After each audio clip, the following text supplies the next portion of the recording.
So, Bloomberg's Mark Gurman published his latest magazine. I think it's called Power On.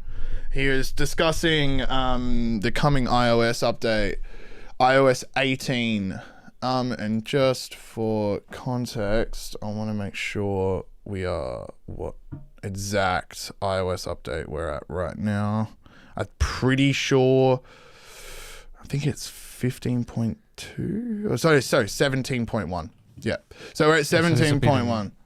Yeah, this will be the next major release then. Yes. And according to Gurman, Apple is referring to iOS 18 internally as ambitious and compelling. Notably, Gurman writes that Apple is expected to roll out iOS 18 with, quote, major new features and designs, end quote. There will also, of course, come with additional performance and security improvements, as with most major updates. But iOS 18 is described by reports and Apple internally as being the biggest update to iOS since... Was it iOS 14 that everyone lost their minds when you could just put widgets on the home screen? Something that app like Android has been doing since, I don't even know, forever. Yeah, iOS 14, yeah. Possibly the last quote-unquote groundbreaking iOS update was iOS 14 that was released in 2020 and added support for home screen widgets. I can't believe that is described as groundbreaking. That's what I'm saying. Like how ambitious and compelling are these updates going to be? That I don't know. But they say major new features. So like, I mean, never put it past Apple to do something that will be like, whoa, and then other companies follow. Yeah, that's true. They do have that Apple shine when it comes to features. But here's what Gurman wrote in the in his piece. Apple also faces a more daunting task with its 2024 software. After a few years of modestly sized updates to iOS, the next version of the iPhone and iPad software could be relatively groundbreaking. Internally, Apple's senior management has described its upcoming operating system as, quote, ambitious and compelling, end quote, with major new features and designs, in addition to security and performance improvements. Now, he's hit the nail on the head, really. iOS updates have been stagnant in terms of like new features being rolled out. There is, of course, there's been improvements almost across the board, but there hasn't been like this major design. Wow, like whoa, that is huge! I can't believe I bought the new phone, and this is also what I get. When can we expect to see this? Next year, likely with the release of the new phone. Now, what will be, if I was to predict what the groundbreaking feature would be, it's going to be the inclusion of their own AI. I think Apple is working on an AI. But what if it's if all they're doing is just making the icons circle? If they do that, I will kick off on the podcast. Costa, like you don't understand. If it's something just like, okay. It's so arbitrary and like, oh, did you change this shape? Yeah, you put shadows. They put like a shadow effect. Yeah. So back in October, I did an article on Apple was rumored to drop ChatGPT rival AI with iOS 18 and iPhone 16. Yeah.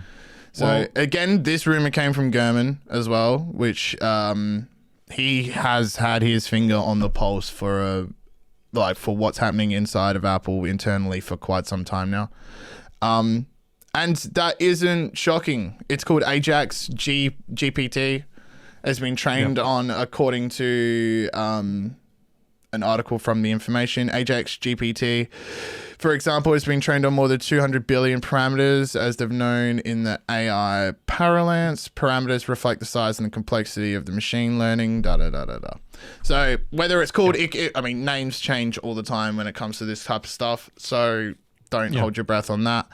But that wouldn't be surprising. Imagine Siri with capabilities of an LLM. That's where we're heading.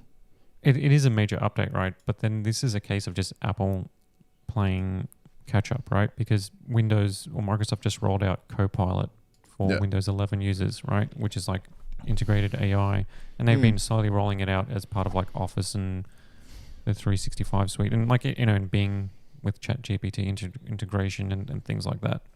So like if all it is like iOS 18 powered by Siri AI, and no doubt that they would present it in a way that looks groundbreaking, right? Like like a digital assistant, like like Siri, like they presented that in a way that hadn't been seen before.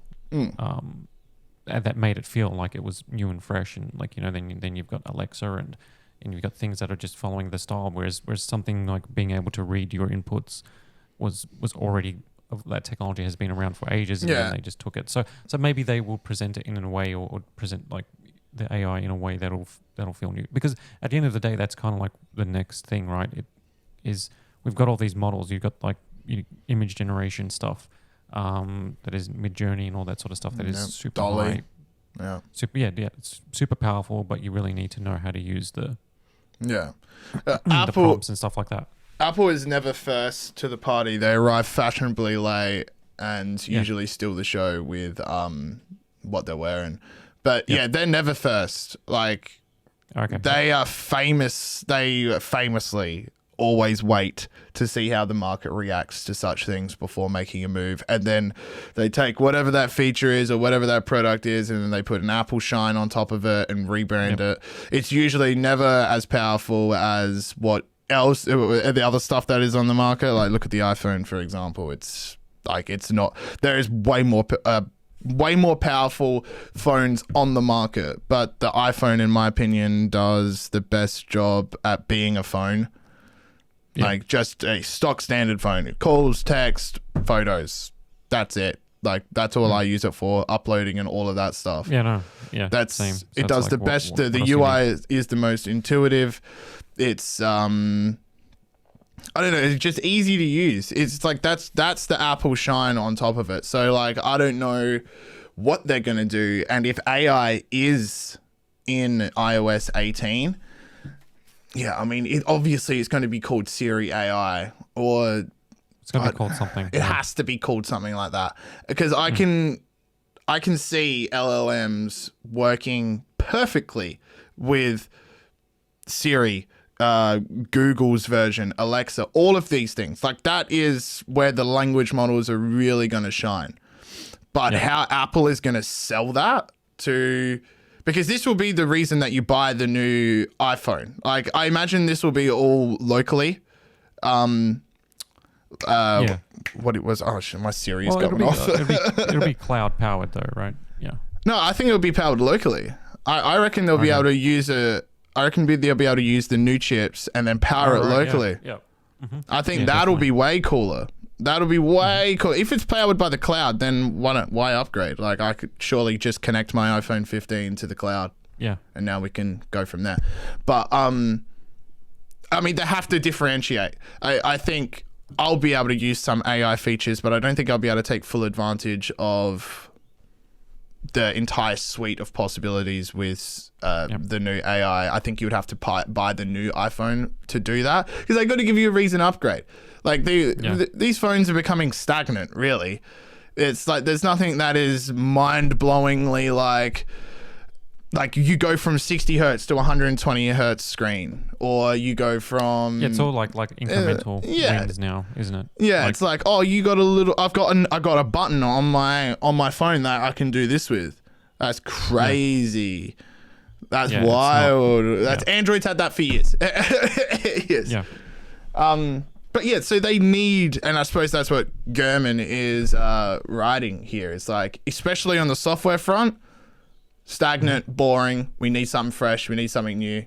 And that is going to help push the new iPhone. Or at least that's what... I agree. I think it's boring. It sucks. It stinks. We need more. Apple, do more.